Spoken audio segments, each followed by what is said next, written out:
Welcome back to another episode of the Lead with Moxie podcast. I'm Heather Legg with Envision Success Inc. And I'm here with my colleague, Terry Whittington, who is also on the team here at Envision Success Inc. And today's topic is on DISC. So if you've not heard of DISC, some of you have heard of it, maybe you haven't done anything with it, and some of you have had a DISC assessment and a report, and you're already a fanatic like who we are. I say that with love. So DISC is essentially, Terry's got a couple of blogs out on our website, envisionsuccessinc.com, that dives into this a little bit more on DISC, the language of leadership. It helps us improve our language with any type of communication style, language of relationships. And I think we were talking earlier, it's the DISC model of human behavior. Did I get that right? Correct. Okay, so how would you, Terry, describe DISC to someone who's not familiar with it? Okay. So the easiest way for me is to envision a circle, which is the model. And there is an axis that goes horizontally. There is an axis that goes vertically. And the axis that goes vertically on the top half, you're going to have people that are going to be very active. They're going to be very energetic. They're going to be probably more extroverted. Okay. And on the bottom half, you're going to have people that are maybe a little bit more passive, maybe a little more reserved, maybe a little more introverted. So that's the top half and the bottom half. Okay. Do you want to expand on that, or should I go to the vertical? Nope. Keep going. Okay, so then the vertical axis, then you're going to have two sides, and you're going to have on one side individuals that are really gung-ho on a task, and they just have a focus and a drive to get something accomplished. And then on the other side of the circle, you're going to have those individuals that, not that they don't have drive, but they are very, very relationally driven, very people driven. So when you take those two axes, whatever, and you have the horizontal and the vertical, well, then you have now separated your circle into quadrants, and hence the DISC fits in. Okay, awesome. So that was a really great basic description of the DISC model for human behavior. So there are the four types, the four quadrants, in case you didn't know quadrants was four. I say tongue in cheek there.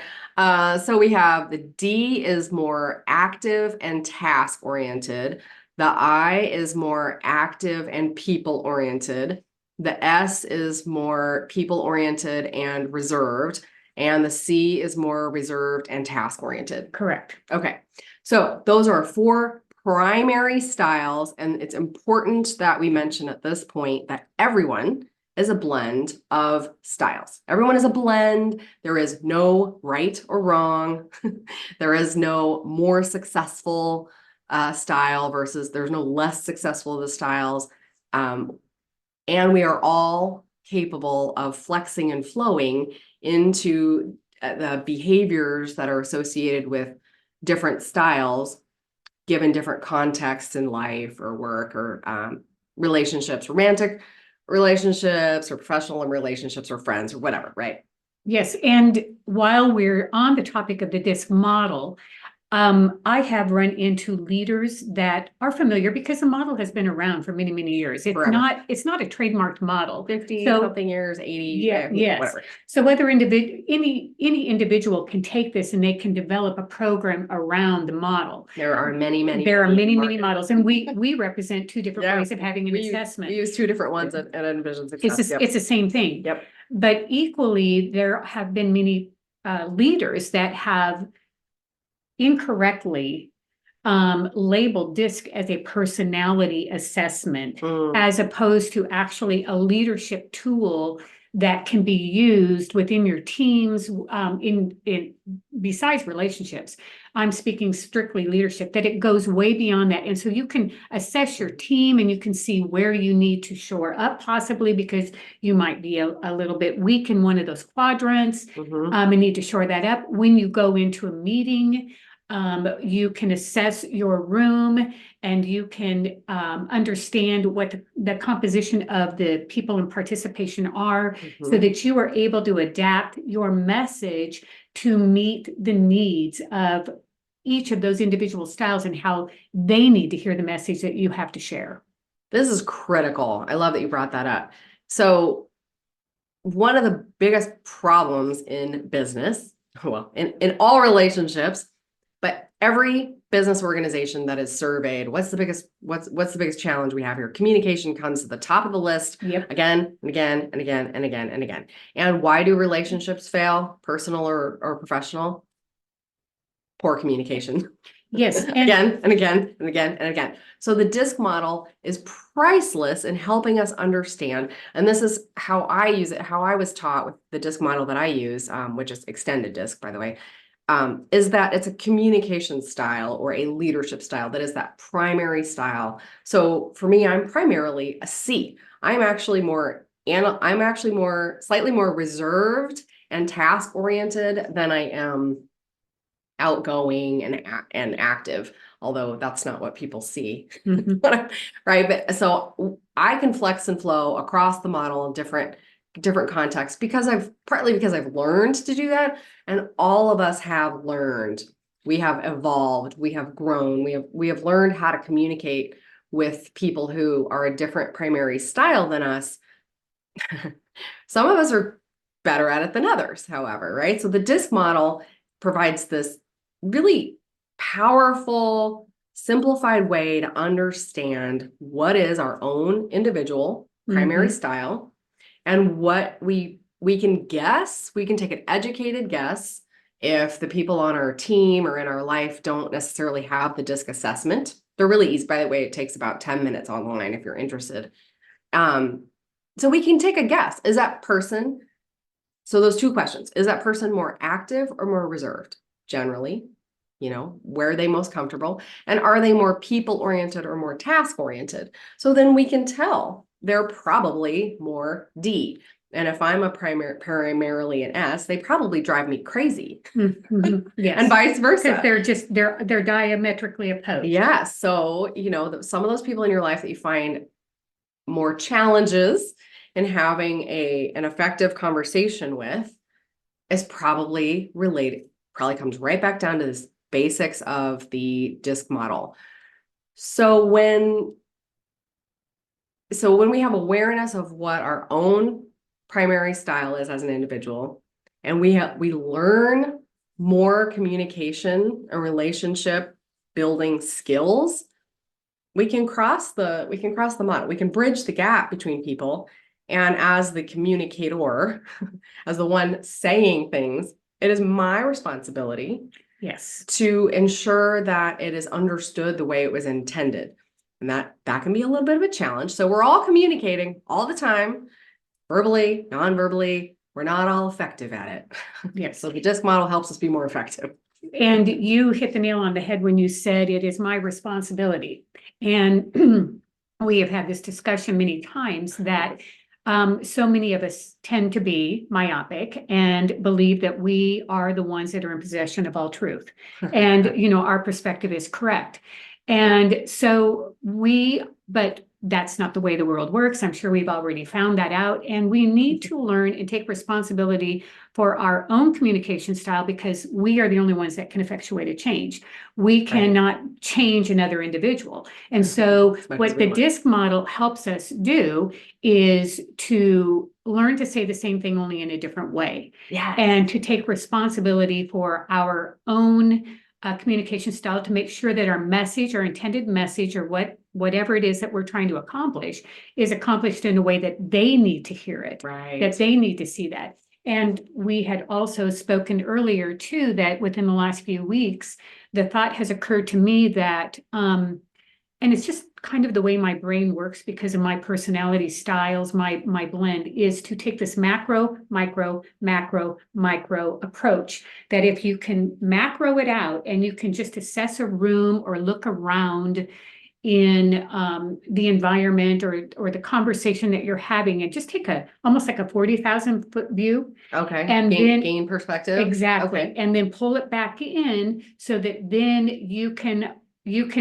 understand how it is you may need to adapt or modify the message, because you've been willing to look out and then bring it back in. Yes. Oh my gosh. That is, I feel like that's almost as priceless as the DISC model itself.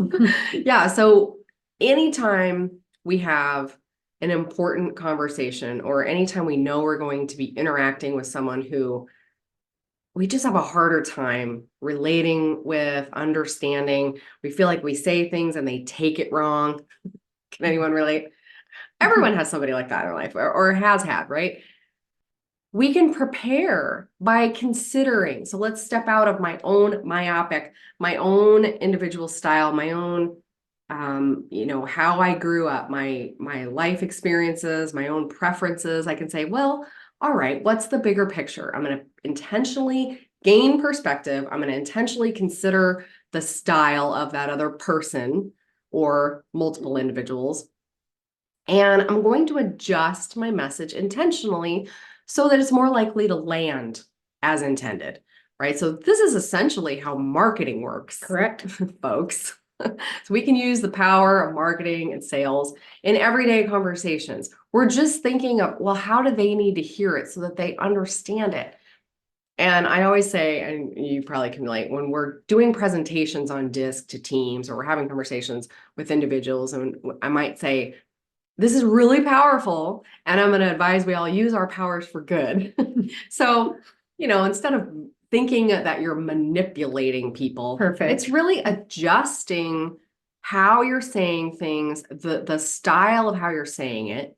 So if I need to bullet point, the top 2 or 3 things and ask a very specific question so that I can get some action from a D type person versus an S type person might want a bit more explanation. They want to understand who's involved, how does it benefit the team or the family, and what's their role, what needs to be done so they can get to work.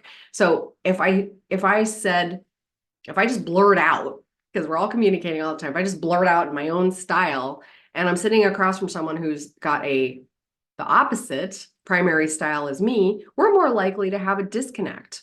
They might be annoyed that I said it that way, or they might think I mean something else entirely.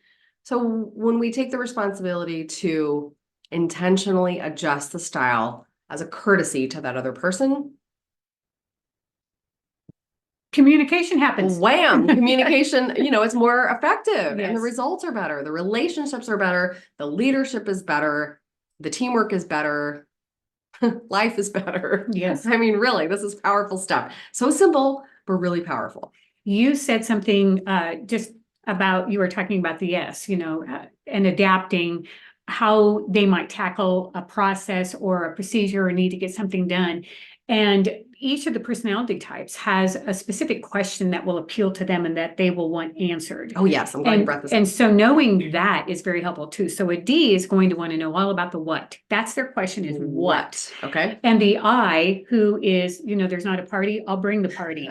They're all about the who. So they want to know who. Okay. Who's involved, right? Right, Yep. exactly. And then the S is going to want to know how. They're the sweetest, kindest people in the world. They're the ones you call when you need to be picked up from the airport or help moving. Yes, they'll Those be are there. super loyal. They will be there. And Thank then you, the S's. exactly. And then the C, they're going to want to know why. They're going to want to have Why? all those details and all that. So if you can keep those questions in mind, and again, no matter what the room is, whatever the situation is, if you understand the composition of the room, the composition of the team, or just the individual you're speaking with, well, then you'll know how to answer the question that they need to have answered. Yes. How to approach the communication.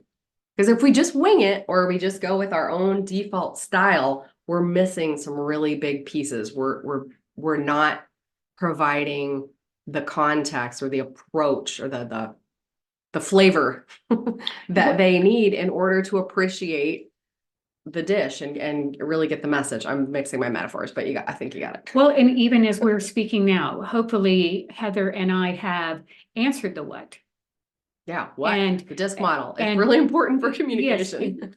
What is it? What is it? And who? Well, everyone All needs this. people, all communicators. Yes. Exactly. And how? Well, then you take the assessment, we've explained that process to you. How this is put into use is going to be supportive of relationships, which is going to drive that S personality. And then the why, we basically have spent the entire time talking about why this this is necessary. So hopefully we've incorporated answering those questions in this short little It's presentation. valuable because if your relationships aren't good, if they're not positive, you're going to have a much harder time being successful in all the facets of life. Yes. Frankly. And leadership as well. You will be Yeah. more effective. And I will contend that your ROI on the investment in your team, in your employees, if you employ this model in whatever form or fashion you choose to go forward with it, your ROI will be immensely improved because of the investment that you've poured into your team members. Right. When people, I think we've both seen this time and time again. I mean, the studies on DISC and the similar quadrant models, some of them go by colors, some of them specifically talk about the D, I, S, and C. Again, we mentioned there are many, many, many, and they're all basically boiled down to the same fundamental components we talked about. The studies done on teams that have applied this, so whether they take the assessment, everybody finds out their results, and then they don't do anything else with it, even those scenarios, they see benefit. Yes. Of course, we recommend touching back on it, reinforcing the learning. But once you're aware, you can't unsee, you can't understand, uncomprehend this relationship that we have with other people and how our communication style, how our leadership style affects our relationships and our success in professional and life arenas.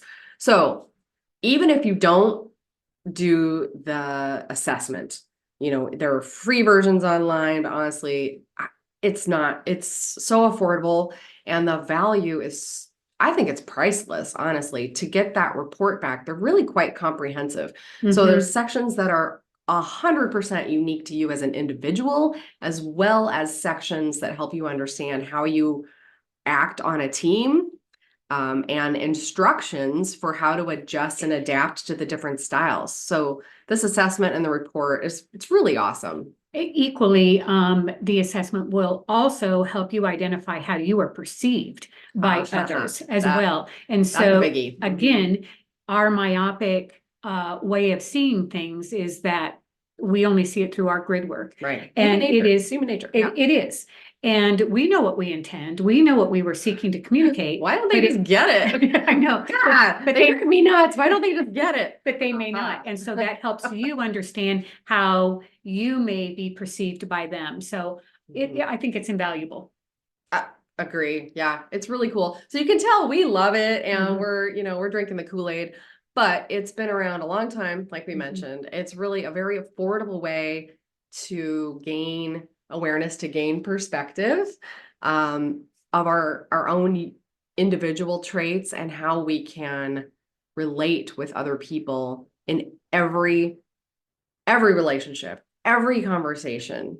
It's just really, I'm so glad that, it's like Carl Jung in the 1920s had the 4 types, and it was evolved into this DISC model, and it only takes like 10 minutes online to do the test. So what an amazing time we live in, where we have this kind of information and we can apply it. Absolutely. Yeah. All right. Well, hopefully you've learned something interesting, and you can find more information with Terry's blogs at envisionsuccessinc.com. You can also let us know. You can go to the contact us page or give us a call if you want to try the DISC assessment, and let us know if we can help you in any other way. Perfect. Thanks for being on, Terry. This is so much fun, and we'll be on again. Terry's got a series going on DISC, the language of communication, the language of relationships, the language of leadership. So stay tuned for more.